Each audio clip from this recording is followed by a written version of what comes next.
Mis agradecimientos realmente a la Biblioteca Departamental, que ha tenido la generosa, me ha extendido la generosa invitación a estar con ustedes esta tarde, a doña Beatriz Otero, su directora, y por supuesto a mi amigo Pepe, eh, que anunció pues una sorpresa, y yo soy el primer sorprendido porque yo no, de sorpresa no tengo ni idea. Aunque todo comenzó con una sorpresa, porque este asuntillo de la pose ante el cuadro fue verdaderamente sorprendente. Bueno, y pensándolo bien, sí, sorpresa, porque él anunció que voy a hacer simplemente leer un poema inicial y luego hacía la ponencia y luego la sorpresa que no sé exactamente qué es. Pero en punto de sorpresa, sí, voy a leer un poema que sorprendentemente me acaban de entregar. Es un poema mío en una edición preciosa. Es un poema editado con un pequeñito libro. Entonces es una sorpresa para mí tenerlo ahora, recibirlo ahora de mano de un amigo muy queridísimo que sorprendentemente lo encontré. No pensé que me lo iba a encontrar a la vuelta de la esquina, pero ahí estaba. Entonces vamos a leer este poema en esta edición linda de los libros de Mongolele, algunos editores españoles de la tierra de Alfonso. Bueno, este poema libro se titula Poema de amor con serpientes, erizos y palomas. Tiene una paloma preciosa, me recuerda a las palomas que había en mi casa de niño, correteaba de niños. La paloma esa ceniza que todos conocemos. Bueno, entonces ese es un poema que tiene 3 partes y la primera parte dice así. El camino serpeaba entre hierbajos. Me topé con 2 serpientes que formaban un nudo movedizo. Hacemos el amor, me dijeron con sus ojos de serpientes al sentirse observadas. Yo les arrojé la camisa que llevaba puesta, no para cubrir su desnudez, sino para atraparlas, para atrapar el amor con todas sus escamas. Las metí en mi bolso de viaje. Ya tengo 2 serpientes, ahora solo me falta un paraíso, me dije. Pero cuando abrí el bolso, solo hallé sus opacas mudas de piel. Segundo, el camino estaba erizado de hierbajos. Me topé con 2 erizos, macho y hembra, hasta donde me fue dado saber. Hacemos el amor, me dijeron con sus ojos de erizo, cuando se sintieron observados. Y siguieron en éxtasis clavándose sus agujas. Me atraía ese amor con todas sus agujas, pero por precaución decidí no meterlos en mi bolso de viaje. Y la tercera parte, el camino palomeaba entre hierbajos. Como supondrá el lector, me topé con 2 palomas que me dijeron, hacemos el amor con sus ojos de paloma. Las metí en mi bolso de viaje. Esa noche cené caldo de palomas por si las moscas. De verdad que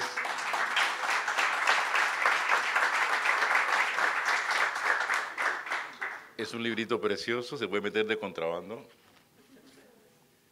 en una conferencia, en una charla. Bueno, este es un texto, procuraré que no sea tan pesado. Cuando ustedes si levantan la mano para alguien por ahí, digo, me están indicando que está pesado, así es que estaré atento. Se titula, como ya lo anticipaba nuestro amigo Pepe, Álvaro Mutis, la ritualidad en el vacío del movimiento incesante, en busca del mito perdido. Bien, este es un texto en que yo, digámoslo así, parto de la idea básica, ¿verdad?, de leer la literatura, la poesía particularmente, en clave religiosa, ¿no? Clave religiosa. En esta medida es un texto o el fragmento de un texto mayor en que se sugiere una interpretación de la poesía de Mutis, de Macrol, particularmente ese personaje, en esa clave, la clave religiosa. Una pequeña síntesis como para que nos sirva de guía en el laberinto, y por si acaso no me toca cortar, pues ya ustedes quedan con la información básica. Es esta la síntesis, esta.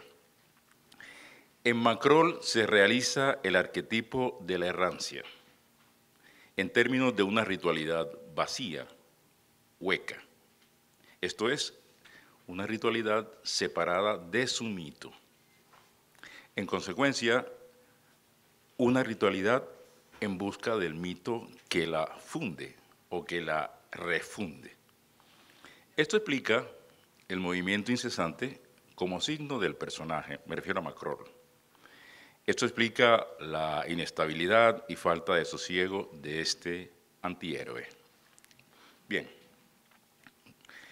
la lúcida conciencia del lento pero inexorable desleimiento de los valores que trae consigo la modernidad constituye el elemento nuclear desde el cual se configura la producción creativa e intelectual de este escritor. Su obra y actitud intelectual se comprende como reacción compleja a este fenómeno, que no es finalmente otro que lo conocido como eclipse de Dios o muerte de Dios. Como fenómeno, en gran modo, fundante de la modernidad y posmodernidad. En este marco de ideas, el ya sabido conservadurismo de Álvaro Mutis guarda proximidades con algunas tesis de Nicolás Gómez Dávila, sin que se pueda encasillar exactamente en la noción de reaccionario auténtico que Gómez Dávila acuña en un artículo así titulado. En todas cosas le faltaría, para ser un reaccionario auténtico a Mutis, para no abundar en el asunto, la adhesión incondicional a lo trascendente que existe en Gómez Dávila. En Mutis opera más bien, en términos generales, una agónica oscilación entre aquí y el ahora de la inmanencia, por un lado, y el llamado de la trascendencia, como se verá en el curso de la exposición. Dentro de esta oscilación, o más bien simultaneidad de dos vectores contradictorios y dialogantes, su criatura, Macrol, es el pivote que permite, con los debidos matices, por supuesto, hablar de etapas en el universo literario de este autor. Estas son 3 etapas: el ciclo poético macrólico, el ciclo poético postmacrólico y el ciclo macrólico novelístico. Como ya ha sido señalado por la crítica, esta tripartición no es mía, la crítica ya la ha señalado así. Se podría hablar así de 3 Mutis, en correspondencia con estos momentos desmarcables, íntimamente interrelacionados. La verdad es que en esta charla no habrá sino oportunidad de ocuparse del primer Mutis, ¿verdad? O sea, de la poesía, el momento macrólico de la poesía de Mutis. Bien. Y yo me voy a referir a ella sin hacer distinción entre poesía y prosa, es decir, básicamente me referiré a la poesía de Mutis, a la poesía de Mutis y al primer libro de la saga novelística suya, ¿no? O sea, A la nieve del almirante. Haré referencia fundamentalmente a esa parte, sin hacer distinción de género, ¿no? Pues me centraré en el personaje. Bien. Vamos pues con el ciclo poético macrólico, o sea, el primer Mutis.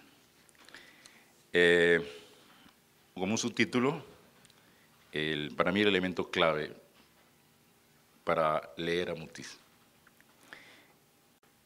es el nombre de subtítulo, El grito del 204, Eli, Eli, lema sabactani, Mateo. Este es un verso, el verso final del poema 204. Mi punto de vista es que esta línea de ese poema contiene la clave de lectura de Macrol, o al menos una clave de lectura, una clave posible de lectura de Macrol, ¿no? El poema 204, que abre el poemario Los elementos del desastre, de 1953, instala la obra de Mutis bajo la irradiación existencial de la muerte de Dios. El grito de la inquilina del 204 viene a ser como la piedra angular de este universo literario. Señor, Señor, ¿por qué me has abandonado? El verso final, a que aludimos, como es sabido de todos, remite a las enigmáticas palabras proferidas por Cristo en la cruz, según la tradición evangélica de Mateo y Marcos. El desconsuelo de la mortalidad de Jesús ante el silencio del Padre se reduplica históricamente en la modernidad con la muerte del Padre mismo, Dios. Ante el hueco que ha dejado la divinidad, ejerce su inútil reclamo la inquilina del 204. El tercer texto de este poemario, titulado La oración de Macrol, hay que leerlo a la luz del grito suplicante de esta inquilina ante el abandono. Se trata, el texto de la oración de Macrol, de una oración en el vacío, una oración fracturada, en tanto el polo de tensión trascendente ya no existe. De este modo, la orientación vertical de la oración, de toda oración, se anonada, se desploma sobre sí misma. Resulta así el balbuceo, las ruinas de una oración. Sus escombros se erigen en nueva forma, ya no estrictamente litúrgica, sino poética. Forma asignada por el heteroclitismo y el afantasmamiento y enigmatismo del sentido, tal como se ve en la estética surrealista, de la cual es tributaria la poesía de Mutis. El texto se inicia, me refiero a la oración de Macrol, se inicia anunciando su carácter incompleto.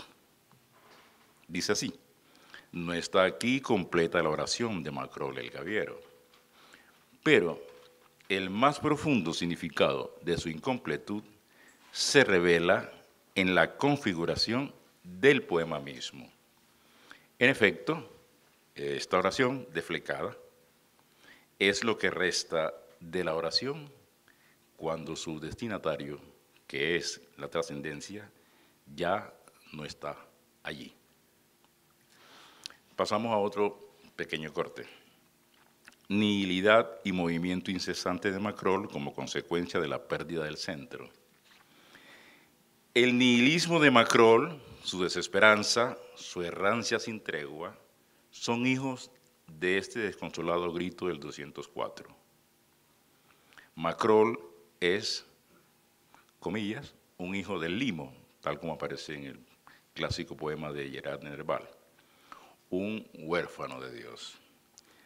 Pero que a diferencia de la apocalíptica orfandad de Dios, que traza, por ejemplo, clásicamente Jean-Paul Ritter, en el conocido texto Discurso de Cristo Muerto, el nombre completo es Discurso del Cristo Muerto en lo alto del edificio del mundo, diciendo que Dios no existe. Es un título bastante sugestivo, angustioso y aterrador. Por lo menos para Jean-Paul Ritter, ¿no? Para mí también. El sujeto poético no se anonada, en el caso de Mutis, Macrol, en la angustia, sino que asume con entereza la posibilidad de vivir en un mundo sin Dios. Quizás antes que nihilismo habría que ver como sustancia de Macrol más bien una herida conciencia de la nihilidad del ser humano. Antes que nihilismo, conciencia de nihilidad. Es esa conciencia de nihilidad del hombre, corolario de la ausencia de trascendencia que es justamente la garantía ante la muerte, lo que hace a Macrol, en principio, y recalco este en principio, pues después se va a voltear un poco el asunto, en principio, una figura ejemplar del desesperanzado, tan nítidamente dibujado por Mutis en su conocida conferencia titulada La desesperanza. Recordemos el trazado de esta figura según las 4 condiciones que postula. 4. Lucidez, incomunicabilidad, soledad y asunción de la muerte. Las encontramos en principio perfectamente claras en Macrol. Aparece entonces Macrol como una encarnación de un pleno inmanentismo, la ausencia de un centro trascendente y la posibilidad de cualquier sustituto lo enfrentan a un mundo carente de sentido y regido por el azar, sujeto a las fuerzas de destrucciones y nacimientos sin designio aparente que rigen la naturaleza y el universo. Es en esa ausencia de orden, de cosmicidad, en donde encuentra su raíz la marca más distintiva de Macrol, su errancia, el movimiento perpetuo, sin centro ni horizonte, sin punto de reposo posible. Al respecto de esta movilidad de Macrol, como digamos así, su esencia, entre comillas, hay una cita de Panavier, ¿verdad?, que resulta muy pertinente. Él dice esto, dice, describir a Macrol sería como inmovilizar un impulso, como fotografiar un movimiento. Ahí está la clave de el movimiento incesante en Macrol como elemento distintivo, ¿no? Y en verdad Macrol es siempre eso, siempre fundamentalmente lo encontramos en actitud de desplazamiento, un sitio y de alguna manera sale disparado corriendo, ¿no? De alguna forma, una especie de angustia lo posee, ¿no? Macrol entonces, según esta cita de Panavier, y según lo que estoy diciendo sería, insisto una vez más, un arquetipo de la errancia. La errancia, que es una modalidad pervertida del peregrinaje, como expresión litúrgica, el peregrinaje de converger por múltiples caminos a un centro sagrado, que es justamente de lo que carece Macrol, ¿no?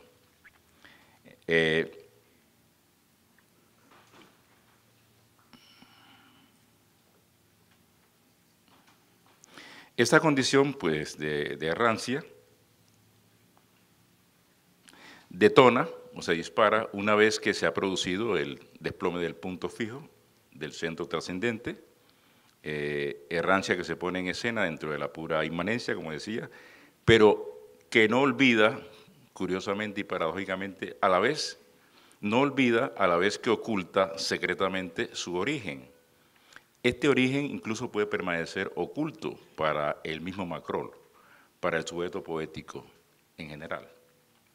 Así pues, insistiendo, Macrol encarna en principio la inmanencia, la errancia, el puro movimiento, pero es puro movimiento que contradictoriamente, de modo oculto, aspira a la detención.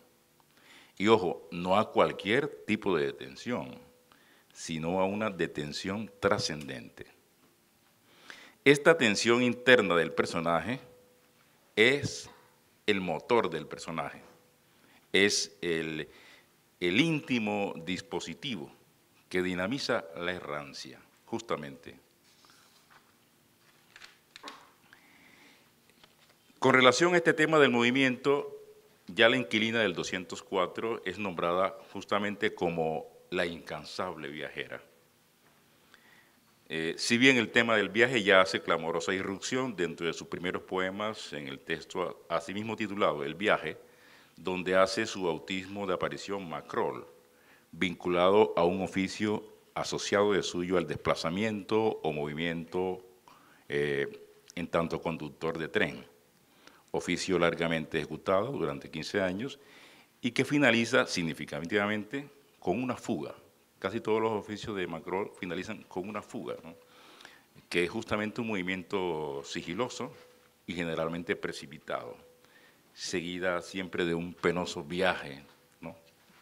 Bien, fragmentos brotados de Macrol, de la mano de Macrol, que retratan claramente este movimiento incesante, los encuentran garrapateados en las paredes del pasillo que conduce al curioso mingitorio, abierto al precipicio, los clientes de la tienducha encaramada en el inhóspito páramo y extrañamente conocida como la nieve del almirante. Aquí ejerce de tendero el gaviero. Estos fragmentos entresacados constituyen una especie de máximas de desarraigo y la errancia. Veamos algunos de estos fragmenticos, unos poquillos, para intensificar este elemento clave de Macrol. Cuando dice, por ejemplo, en esas grafías desordenadas, soy el desordenado hacedor de las más escondidas rutas, de los más secretos atracaderos. Sigue a los navíos, sigue las rutas que surcan las gastadas y tristes embarcaciones. No te detengas, evita hasta el más humilde fondeadero, remonta los ríos. Ahí está el Macrol. Este movimiento incesante de Macrol, que como estoy insistiendo, está anunciado en La incansable viajera del 204, se puede hallar repetido en otros personajes. Es decir, esa condición de Macrol de alguna manera transmigra a otros personajes que aparecen en la obra muticiana, ¿no? Por ejemplo, como el cartógrafo inglés James Cook, en algún poema, y también el legendario Húsar, y otros personajes, ¿no? Es decir, el movimiento de alguna manera es como viral, ¿no? De alguna manera contamina a la mayor parte de los personajes con los cuales se relaciona. Veamos otro pequeño aparte, es el movimiento incesante o errancia y la muerte. Tal cual el Húsar, la muerte es lo único que parece detendrá la trashumancia de Macrol. Allí iría a desembocar todo su trasiego en la nada paralizante y muda de la muerte. Así, luego de una enumeración de movilidades en torno a oficios o condición bien negados al deseo en su prestigiosa lejanía, bien enlodado en su realización, se ve en este otro rostro de Macrol, Matías Aldecoa, que es un personaje de León de Grey, pero que realmente también es una proyección de Macrol. Leo el fragmento final de ese poema, que dice así: y luego, nada, un rodar en la corriente hasta vararse en las lianas de la desembocadura, menos aún que nada. Esa detención, esa nada inexorable, espera al final de la desasosegada itinerancia del gaviero, es de la misma materia que esa errancia, el tiempo o tiempo. Tiempo son el movimiento y tiempo también es su cesación, la muerte. Perdido todo centro trascendente y gravitatorio, ser en el tiempo es ser en la errancia y la muerte. Macrol asume esta condición, el puro inmanentismo, su temporalidad, la vida como episodio banal, pero esta aceptación no es del todo serena. Como usted dijo antes, hay un trasfondo de angustia en esta ausencia de sentido último, en el hecho de concebir la vida como un mero deshacerse de la corporalidad sin esperanza alguna. En principio, Macrol es un desesperanzado, conforme con la consideración canónica de Mutis, como ya se dijo. Pero Macrol no es un desesperanzado absoluto. Hay en él, en los límites de este planteamiento, una ambigüedad constitutiva que lo hace presa de una desencajada perplejidad, de una torturada espiritualidad que lo lleva a trances meditativos, ¿sí? Este inmanentismo de la mera corporalidad y su torpe e impostergable destino de irse deshaciendo en el tiempo convoca las imágenes de la miseria de la condición humana. El poemario Los trabajos perdidos es todo él una meditación sobre la temporalidad y la muerte. Particularmente expresivo de todo ello es el texto titulado Grieta matinal, El contundente poema hace de la nada del ser humano, su eje constitutivo, trazando una especie de oscuro desideratum, de sentencioso manual de instrucciones para lo que sería un auténtico ser humano, es decir, un ser fundado en la lucidez a través de un descenso al pozo de su precariedad, al abismo de su nihilidad. Aquí dos fragmentos breves de ese poema, creo que conocido de todos, ¿no? Grieta Matinal, que es uno de los más emblemáticos de Mutis. ¿Cómo vamos del tiempo, Pepe? ¿Mal? ¿Cómo tengo que leer ese mal? Que va muy larga la cosa.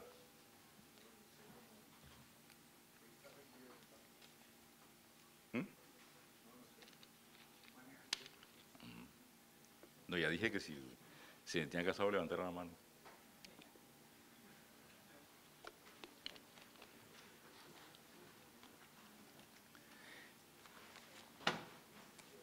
Bueno, dos fragmenticos del poema Grieta Matinal, ¿no? De los más emblemáticos.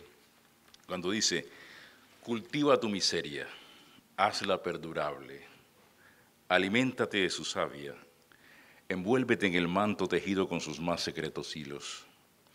Teje con ella la verdadera, la sola materia perdurable de tu episodio sobre la tierra. El grito del abandono de la inquilina del 204 es aquí, en este texto, una arrogante asunción de este abandono. La nítida conciencia de no ser, circuida de la singularidad solitaria de cada individuo, se hace centro ético existencial. Este rosario de preceptos son el único mandamiento y evangelio del que nada espera, porque nada es.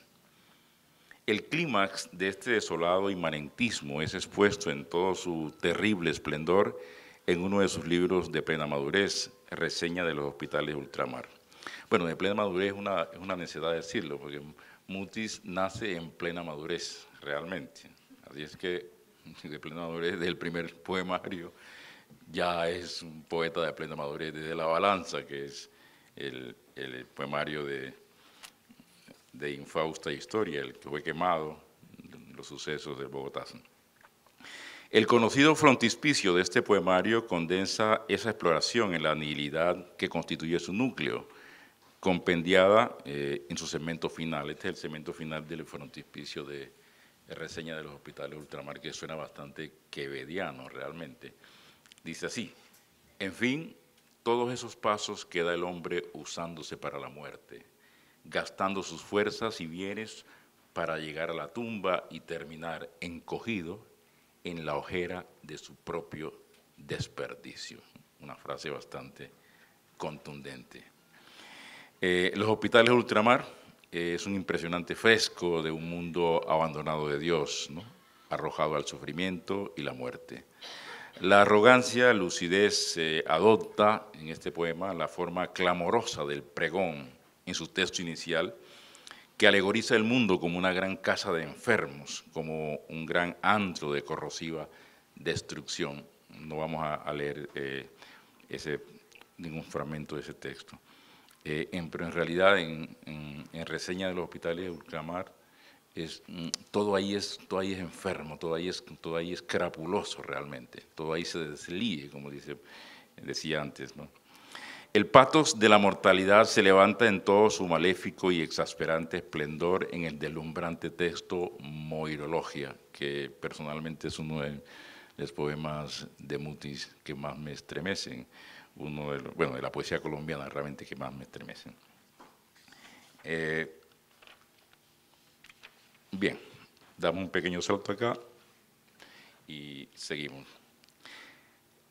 Respecto al tema de la trascendencia, en numerosas formulaciones en entrevistas, Mutis se ha mostrado consciente de sus ambivalencias, dudas o francas contradicciones.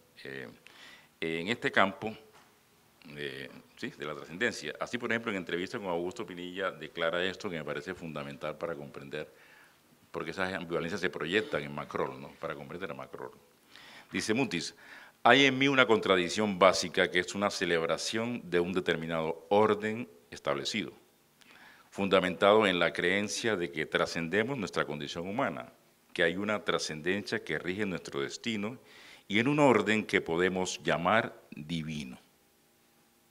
Esta creencia está simultáneamente jugando dentro de mí con una posición que, por decirlo de una manera fácil, podría llamar de anarquía absoluta, o sea, la negación sistemática de toda ley, todo reglamento, toda categoría, todo mandamiento, todo código, etcétera, etcétera. En el macrol del ciclo poético también subyacen, como anticipaba, estas ambivalencias, dudas y contradicciones, pero de una manera más rica, sinuosamente más compleja, como sustratum de su personalidad. Este macrol, apartado por igual de los cantos de sirena, de la diversa forma de inmanentismo ateísta y de los esoterismos o hermetismos sustitutos del Dios muerto, la lúcida desesperanza de Macrol acepta la soberanía oscura y caótica de la nada. La acepta, ese sagrado tenebroso, amenazante.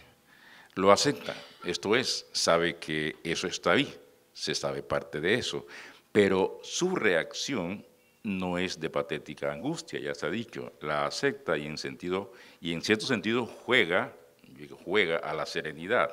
La acepta, pero en gran modo se resiste a ello, en la medida en que testimonia la muerte de los santos y hace a la vez el juego de su nostalgia, y en ese mismo movimiento testimonia su imposibilidad y postula una espiritualidad espectral o una espiritualidad vacía, que sin embargo deja un resquicio a una inquietud de espiritualidad auténtica, una especie de alerta interior, una espiritualidad perpleja, agazapada, una latencia, una sustancia germinal que no acaba de conocerse a sí misma, de desplegarse. Así pues, su posición se resume en aceptación ante lo sagrado tenebroso, aceptación minada por su íntima zozobra y vigilia espiritual ante la ruina de los santos. Esto último implica orientación central de la lírica moderna siguiendo a Paz, la búsqueda de un nuevo sagrado. Eso está pues, en la poesía de Mutis, ¿no? Y en gran parte de la poesía moderna, la búsqueda de un nuevo sagrado. Es decir, en Mutis, una cuestión que yo denomino el vector imaginante de lo tenebroso o del imaginario del mal, tan caro a la lírica moderna, funciona de una manera muy característica o de una manera sui generis. ¿Cómo es esa manera sui generis? Vamos a ver si lo podemos aclarar en las páginas que siguen, que ya son pocas las que faltan. ¿Cómo aparece este sagrado tenebroso en la obra de Mutis, o lo que pudiéramos llamar el imaginario del mal en Mutis? El mal en Mutis no tiene aquí el carácter virulento con que se presenta, por ejemplo, en el luciferino Maldoror de Lautrémont, o en las múltiples figuras blasfemas, que son en verdad una sola, salidas de la tortuosa y lúcida mente del Marqués de Sade, para hacer mención de dos paradigmas suficientemente aureoleados por el mal. En Mutis no se escuchan los estruendos de la rebelión metafísica, que en el fondo, o al menos las más de las veces, no es una rebelión contra Dios, aun cuando tome toda la apariencia de tal, sino una rebelión y un oceánico malestar porque no existe Dios, que es en el fondo la interpretación que al menos más me gusta que se hace del Marqués de Sade, que la hace, entre otras cosas, Gaitán Durán, entre otros, ¿no? El problema de Sade no es que no crea en Dios, simplemente es que de alguna manera se niega a aceptar que Dios no exista, y ahí la clave de su problema, ¿no? Esa interpretación me parece muy, muy lúcida. Por supuesto también discutible, pero a mí me parece particularmente valiosa. En Mutis no se da eso, no se da digamos, esa especie de, cuando uno recuerda de pronto los textos de Maldoror, Lautrémont, esas batallas, esos enfrentamientos de Maldoror con los diversos avatares de Dios, uno no encuentra en Mutis esa aparición del mal en la figura de esa rebelión, digámoslo así, contra Dios. No hay eso. En Mutis más bien lo que sucede es lo siguiente, más bien parece asistirse al escenario devastado de una batalla que remotamente ya ha sucedido, pero cuyo origen y consecuencias siguen gravitando sobre el ser humano. El aire irrespirable de la derrota, cenizas, columnas de humo, cuerpos descoyuntados por el desorden de la muerte, solo el incomprensible silencio de Dios, y en el centro de ese silencio, otra vez, como un leitmotiv de retorno, el grito de la inquilina del 204. Señor, Señor, ¿por qué me has abandonado? Los rostros del mal lo constituyen, en Mutis, lo constituyen todos estos elementos que toman cuerpo justamente en la retracción de Dios o en el eclipse de Dios, y a los que ya hemos referencia. Eso que se sintetiza en comillas, la oscura y caótica nada de lo real, estoy citando a Mutis, que aflora en la percepción de una naturaleza, estamos pensando ahora en los poemas de Mutis, que aflora en la percepción de una naturaleza desbordada y plena de acechanzas y destrucciones, ¿no? Trópicos, selva, tierras bajas, aguas salidas de madre, etcétera, que encontramos en la poesía de Mutis. En la condena al desastre de toda acción, grandeza o poder humanos, como encontramos en el poema de Lúzar, en la errancia sin sosiego, Macrol, en el reino desolador de la enfermedad y la muerte, los hospitales y las plagas de Macrol. Este versículo lapidario pudiera condensarlo todo, ¿no? En los trabajos perdidos. Dice, todo aquí muere lentamente, evidentemente, sin vergüenza. Hasta los rieles del tren se entregan al óxido y marcan la tierra con infinita ira paralela y dorada. Este aquí es algo más que el mero trópico. Hago énfasis en esto. Ese aquí es el espacio del trópico como alegorización del mal en el mundo, y aún más es la orfandad del ser humano amenazado por la mera inmanencia. Y el rostro terrible de la muerte es la imagen misma del mal, pues ella es, como ya hemos dicho, comillas, todos esos pasos que da el hombre usándose para la muerte, gastando sus fuerzas y bienes para llegar a la tumba y terminar encogido en la ojera de su propio desperdicio. La vida es presentada como una larga y vertiginosa itinerancia en el desgaste continuo hasta la tumba. Ante esta omnipresencia de la muerte, erige Macrol esa desolada sabiduría del desastre que recuerda en mucho los versículos del Eclesiastés con su mezcla de nihilidad y hedonismo. Es decir, el supremo mal está en Mutis, está en la nihilidad misma, en su oscura boca que todo lo corroe. Inevitable evocar las terribles imágenes que anticipa Jean-Paul Richter ante este universo en derrota que plasma Mutis, centrado en la gran nada del sinsentido y el reino de la muerte. El mal en Mutis es en realidad la muerte misma de Dios. En este sentido, la posición de Mutis se distancia de esa tradición larvada de cierto maniqueísmo que tiende a tensar los extremos que, partiendo de Baudelaire, la hallamos en Rimbaud, en Lautréamont o Sade. Se aparta de esa tradición, ¿sí? En estos, de distinto modo en cada caso, el mal tiende a ocupar el lugar de Dios, el lugar que Dios ha dejado vacío o vacante, ¿sí? Tiende a reemplazar una trascendencia divina por una trascendencia del mal. La posición de Mutis es realmente ortodoxa y podemos decir conservadora en esa medida. Ya lo dije, el mal es la muerte misma de Dios, la muerte de los santos y el subsecuente abandono en que deja el hombre. Pero, más que la muerte de los santos, se trata de la muerte del mito en que los santos se funda. Toda religión encierra o canibaliza una mitología, pues el mito es la primera forma de inscribirse en lo sagrado o de dialogar con el hombre, ¿no? Mediante el mito, el hombre se sacraliza. Por tanto, domesticar lo sagrado es domesticar el mito. Hacerlo presentable a los ojos de la razón, injertándolo en una discursividad teológica. El sustratum mitológico del cristianismo es reconocible en su ardua teología y ese sustratum es el telón de fondo del escenario de devastación donde se despliega la errancia de Macrol. Es el derrumbe de este meollo mítico lo que constituye finalmente el mal en Mutis. Es esto lo que canta y lo que cuenta, la pérdida del subfondo sagrado de lo santo, encarnada en el mito, y con ello la inmanentización y secularización del mundo, la muerte o lugar irrisorio del mito en el mundo moderno y con ello la imposibilidad de buscar un sentido.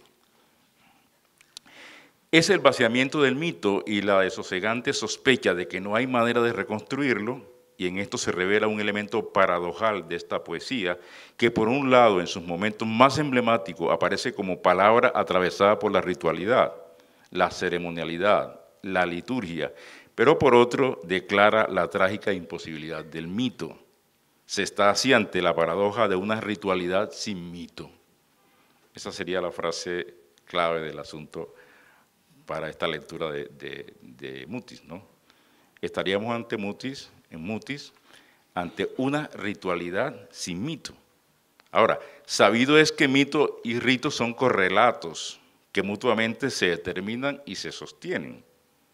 En gran modo, esta paradoja vertebra la poesía de Mutis, ya lo decía, la palabra ritual en busca del mito que funde esa ritualidad.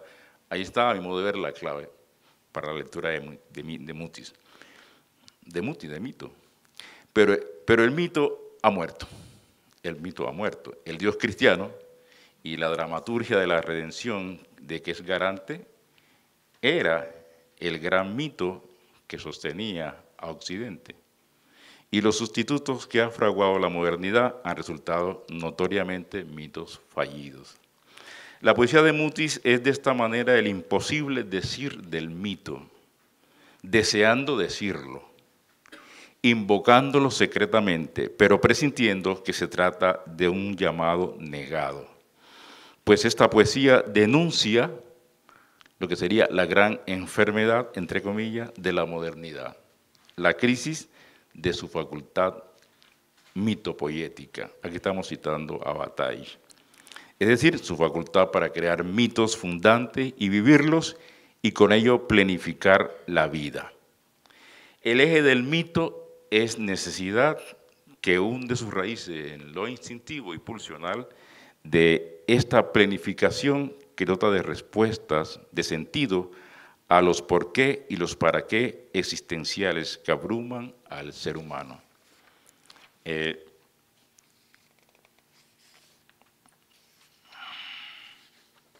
Bueno.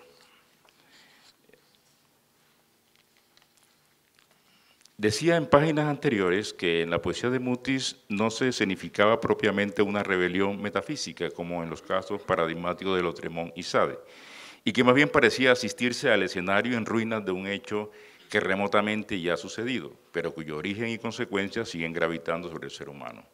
Puedo precisar ahora que el origen estaría en el derrumbe del fondo mítico del cristianismo, perdiéndose así su llamado ontológico más profundo, expresable en términos de mito del paraíso, mito de la expulsión del mismo o mito del exilio y el retorno al espacio paradisíaco por la mediación del Mesías o de la redención, constituyendo todo el conjunto una historia dramática, una escatología que encuentra sus raíces en el deseo humano de superar el horror ante la muerte y dotar de un sentido al sufrimiento, asignando al hombre un lugar en el cosmos dentro de una historia sagrada, justificando así la existencia y planificándola. En el caso de Mutis, el acontecimiento moderno de la muerte de Dios ha dislocado toda esa gramática salvífera, toda esa dramaturgia de la salvación, toda esa, llamaríamos, metahistoria. De modo que el mito de expulsión, que hace parte también de esa gramática, digámoslo así, se adelanta a primer plano, subsumiendo el abandono de Dios, Macrol viene a comprenderse como una encarnación en el contexto de la modernidad, ya lo decía, del arquetipo de la errancia, héroe del fracaso, condenado al movimiento incesante, sin tregua ni sosiego. La errancia está arquetipizada en las figuras primordiales de Adán y Eva como representación del género humano, caído in illo tempore, expulsado de la plenitud paradisíaca. En sentido original, es el género humano en su peregrinación hasta su retorno al seno de Dios. Pero Macrol es una encarnación que se ha desprendido de su lugar mítico por el dislocamiento, como decíamos, de la gramática de la salvación. Pues el garante de esta gramática trascendente ha muerto, ya no está allí. Ahora deriva en la oquedad. Se ha eviscerado su potencia mítica y ha quedado reducido a la ritualidad nihilizada de la repetición vacía. El arquetipo de la errancia en Macrol está entonces reducido, en esta perspectiva, a una ritualidad separada de su mito y en busca del mito que la refunde. Esto explica, como decíamos, la inestabilidad y falta de sosiego de este héroe. Uno de los logros, ya para finalizar, uno de los logros de la poesía de Mutis es que toda esta mitología derrumbada no aparece visibilizada, no aparecen remisiones manifiestas, al menos no obviamente manifiesta al trasfondo mítico, solo parece estar su resonancia, su respiración oculta, fantasmática. Macrol aparece en escena, como llamaríamos, in medias res, enigmáticamente, bajo el sello de la errancia, sin más allá y sin más acá, sin darnos explicaciones. Salvo en el grito de la inquilina del 204, nos hallarán claros intertextos bíblicos con los mitos mencionados. La lectura que he planteado opera gracias realmente a la proliferación de elementos rituales litúrgicos, pero en el vacío, por cuanto no refieren a un mito o a un mito en sí, sino a un mito quebrado.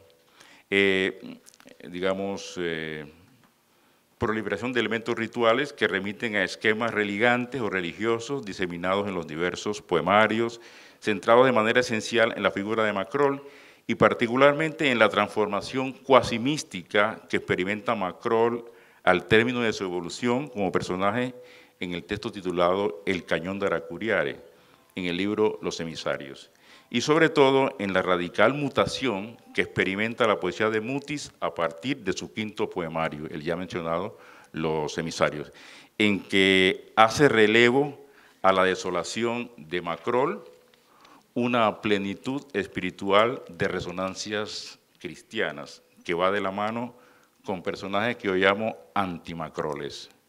Aquí comienza, digamos, el segundo momento en la poesía de Mutis, ¿no? Que es un momento que, a mi modo de ver, es muy importante y que arroja muchas claridades sobre este primer ciclo de Macrol, ¿no? El segundo Mutis, no vamos a entrar en ello, por supuesto, porque nos daría para otra conferencia y no estamos para ello. Cuando ya Macrol fenece, desaparece, ¿no?, de escena. Eso aparece en el texto, en Los Emisarios, que es un libro como de bisagra entre los dos mutis de su poesía. Pues el tercer muti es un muti básicamente del mundo narrativo, ¿no? En el segundo ciclo de Macrol, repito, aparecen personajes antimacrólicos. Por ejemplo, aparece Felipe II como esencial, Santiago el Apóstol es una figura centralísima, y el rey San Luis de Francia, ¿no? Esta parte es un segundo mutis ya, como decíamos, la textura de su poesía cambia. Los personajes ya de alguna manera son personajes que emblematizan un orden y personajes que están centrados y representan la trascendencia misma, ¿no? En esa medida son antimacroles. En esa medida, digámoslo así, el personaje que llama más la atención y que valdría la pena, lastimosamente no hay tiempo para ello, detenerse, es el personaje de Santiago Apóstol.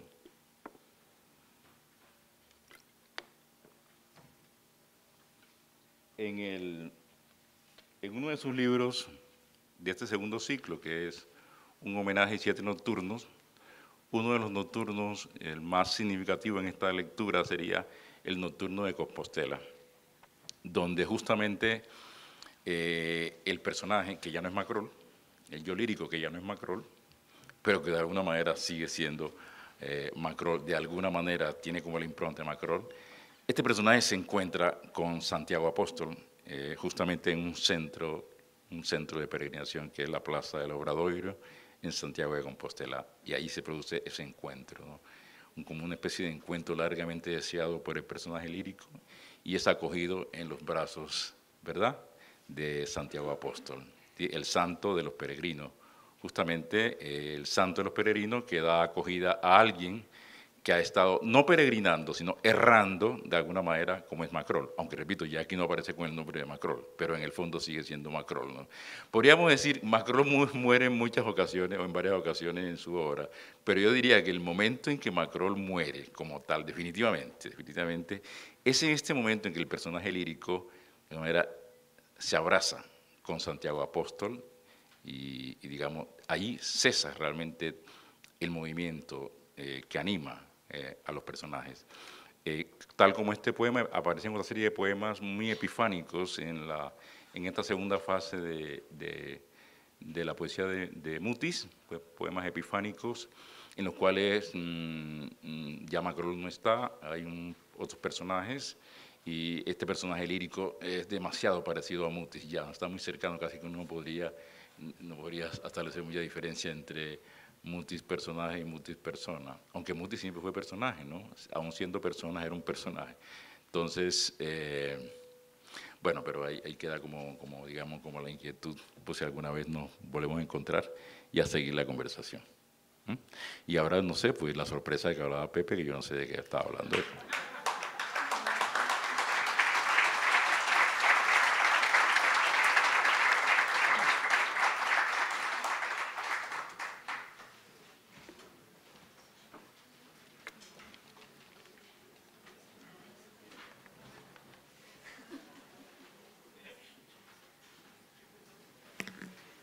Bueno, muchas gracias.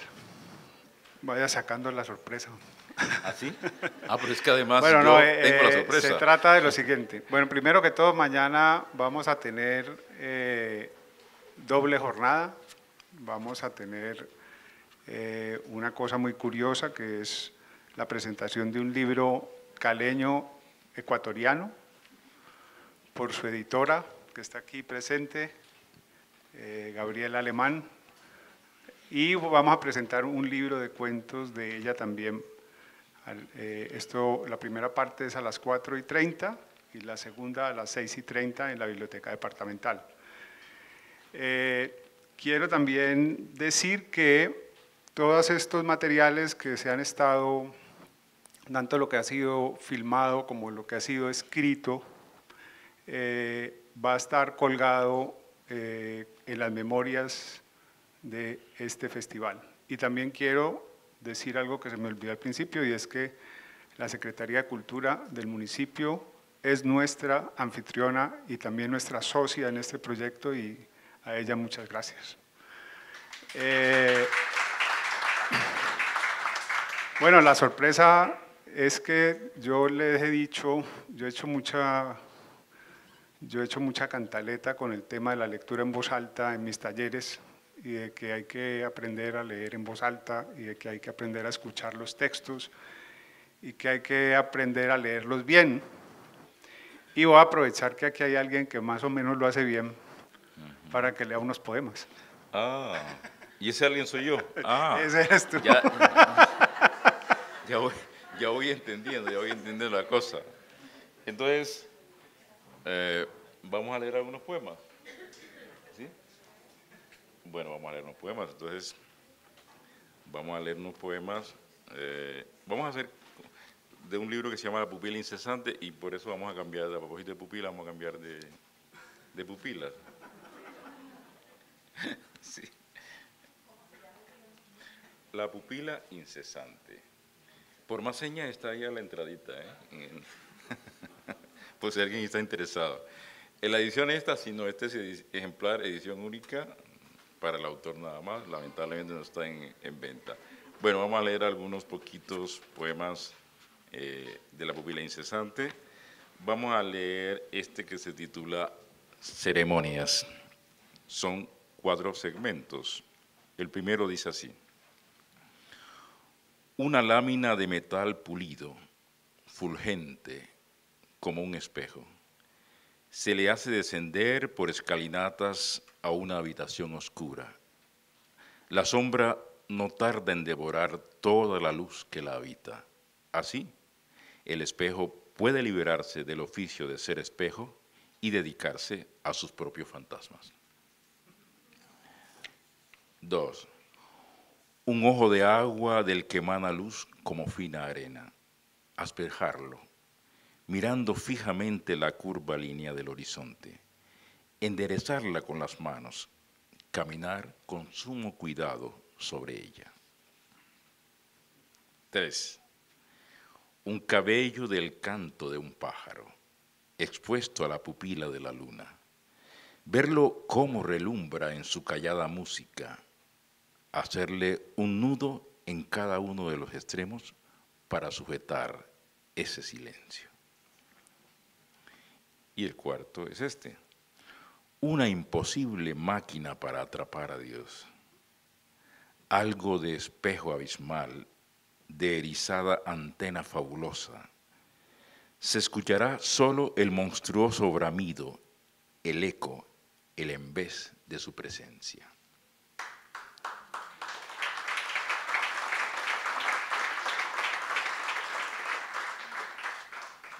Bueno, este que se titula Tigre. Matar el tigre y luego colgar su piel en la pared. Mirar fijamente ese signo vacío que relata el esplendor de una ausencia. Súbito temblor de su no rugido. Sentir la felpa de sus pasos habitar en tu cabeza. Tomar de nuevo el arma y disparar. Ahora, el animal salta áureo y mira de reojo el cadáver, mientras sale por la puerta moviendo la cola.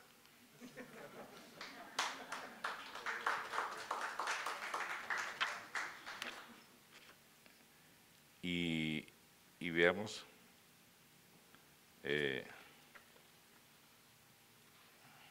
bueno, este que titula La pupila incesante, a propósito de pupilas, para esta breve lectura. La pupila incesante dice así: el ojo de la mosca nunca equivoca el mejor sitio para posarse.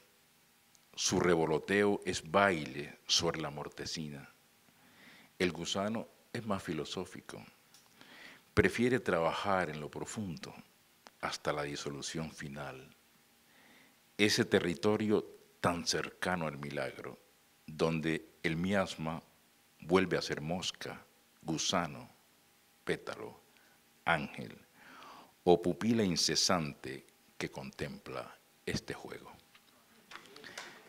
Bueno.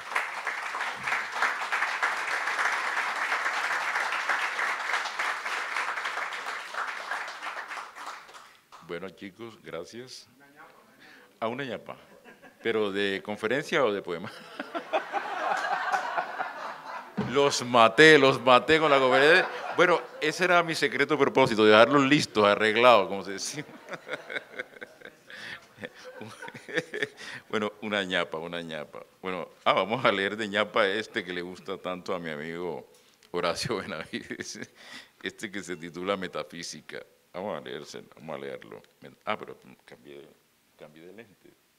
Bueno, después no veo bien la metafísica. Y la metafísica que es tan elusiva, tan elusiva. Bueno, metafísica dice así: después de que te has sentado de una buena vez en el retrete, bien puedes pensar con Leibniz que este sea el mejor de los mundos posibles. Esta sensación de plenitud puede durar aproximadamente entre 60 o 146 segundos, dependiendo, claro está, de la envergadura del asunto. lo inquietante de todo esto es que a lo mejor no te equivocas.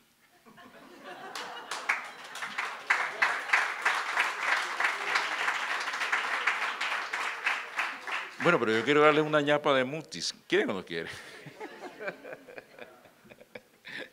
No, por Dios. Es una broma muy pesada.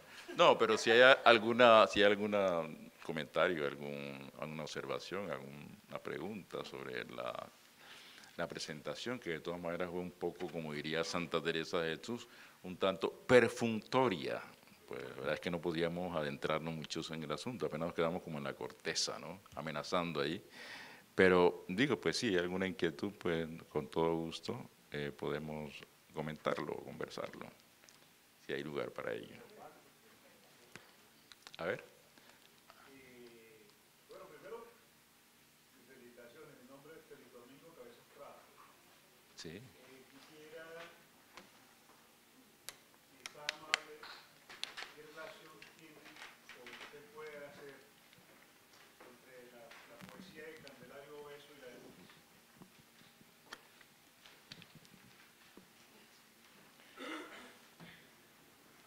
Pues, francamente ninguna, ¿eh? No se me ocurre ninguna.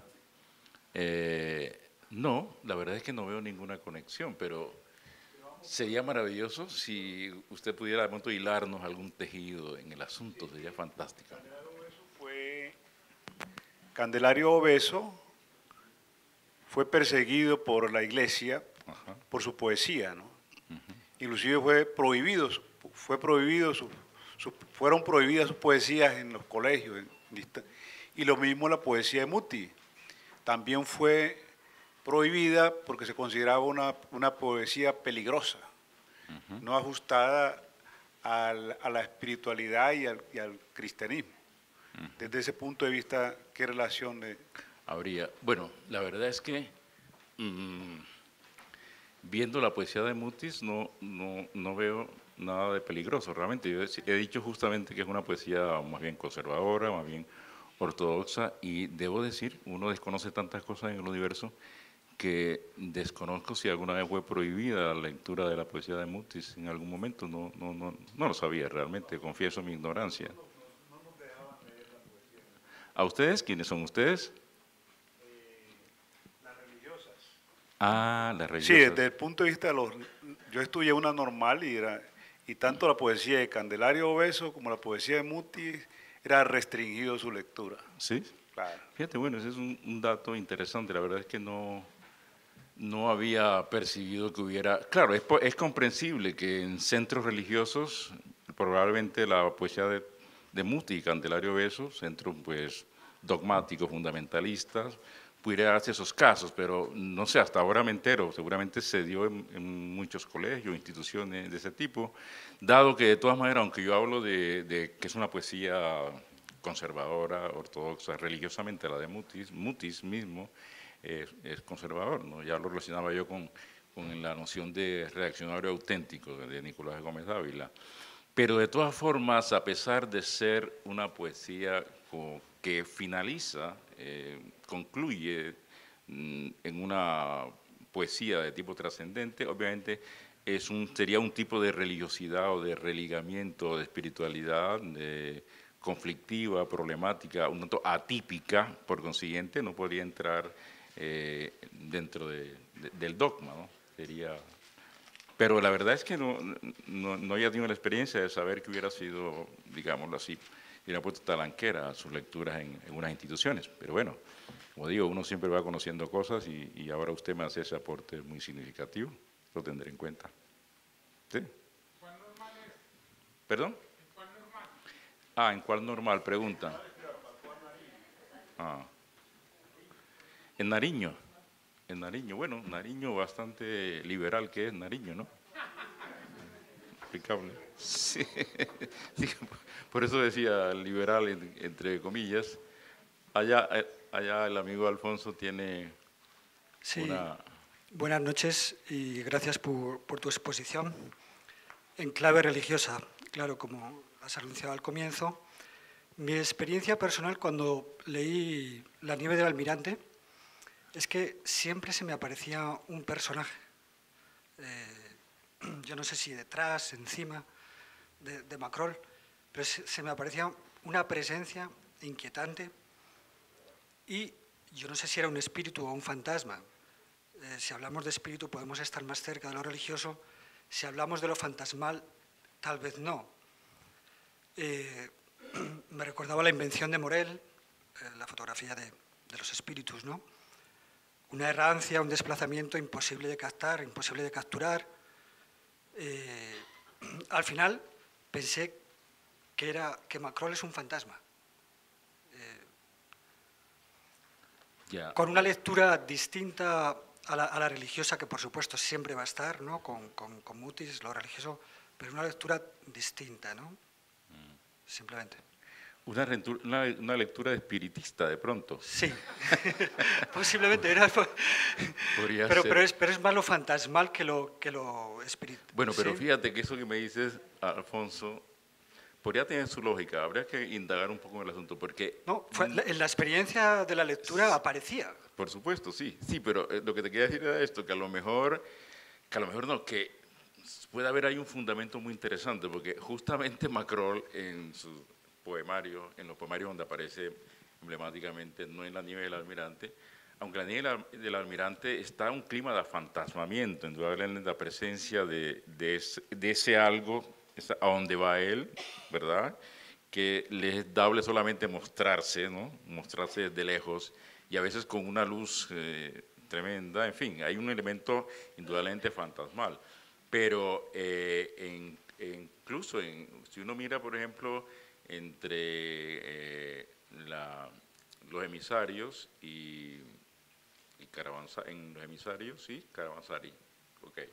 Está la muerte de Macrol, la muerte de Macrol, ¿verdad?, que se da en los esteros, en el clásico cuento de los esteros.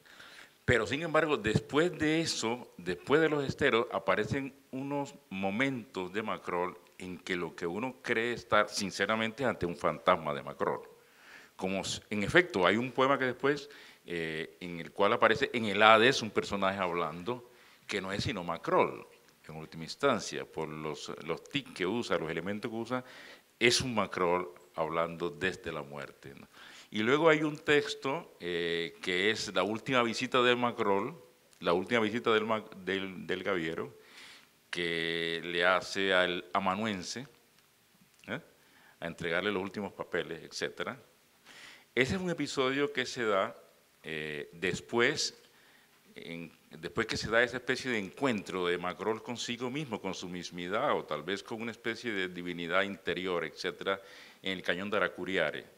Esa última visita, después del cañón de Aracuriare, en que se opera una especie de conversión o de encuentro cuasi místico, yo diría que ese que está ahí es un fantasma. El que aparece visitando el amanuense es un fantasma. Por todas las características que se darán del texto, pareciera un fantasma. Y una lectura posible, por ejemplo, el texto del cañón de Aracuriare, es que Macrol efectivamente muere en el cañón de Aracuriare, de alguna u otra forma, por el simbolismo que utiliza al final del texto. Pareciera el entrever de alguna manera, hay la simbología del mar, ¿no?, del delta que desemboca en el mar, que es una simbología muy clara de muerte. Parecería sugerir ahí una especie de muerte de Macrol, ¿no?, del Macrol, no el físico, sino el Macrol, ese que vimos desasosegado, angustiado, etc. El físico moriría en Cocora, pero de alguna manera seguirá afantasmando algunos textos. Estoy hablando de su poesía, así que no tiene nada de raro que de pronto también esa presencia fantasmática pueda estar iluminando algunos textos en prosa, sobre todo La nieve del almirante, que es para mí el texto de la saga novelística de Macrol, en que aún Macrol posee toda esa carga, esa fortaleza existencial, vivencial, agónica, que lo hace un personaje típico, emblemático de la modernidad. Porque ya los libros posteriores a La nieve del almirante, Macrol francamente se trivializa, se banaliza, pierde toda consistencia, es un personaje que francamente se desbarata, no se trivializa completamente, ¿no? La verdad es que el gran mutis es el mutis de la poesía, ¿no? Yo creo que todos estamos de acuerdo en ello, no el mutis de la saga. De la saga, yo acá personalmente, digamos, respeto mucho el anime del Almirante, porque ahí aparece todavía un Macrol agónico, fuerte, y estoy de acuerdo con Pepe en la última escala del Tram Steamer, como quizá la mejor novela de la saga, ¿no? Pero ahí Macrol prácticamente está en segundo plano realmente, ¿sí? Entonces, pongámonos a ver si hacemos una lectura espiritista, Alfonso. La propuesta es muy interesante, de verdad, ¿eh? Ahí te dejo la inquietud para que lo hagamos en común. En común, sí. Bueno, ¿algún comentario? ¿Alguna otra observación? Allá parece que hay una chica que quiere decir. Existencial, muy de Nietzsche, muy sartriano, muy errante, muy de nuestro, de lo que somos todos, errantes por la vida, errantes por el mundo, errantes por el mar, los errabundos que viajan todos los días de las guerras. A ellos hay que cantarles muchas cosas, porque son unos errantes de Macrol. Hijo de Macrol. Errantes con sus espíritus por allá en el mar. Entonces, extraordinaria su conferencia, me gustó mucho. Muchas gracias por sus aportes. Gracias. Maravillosa intervención la suya, me hace sentir más aliviado.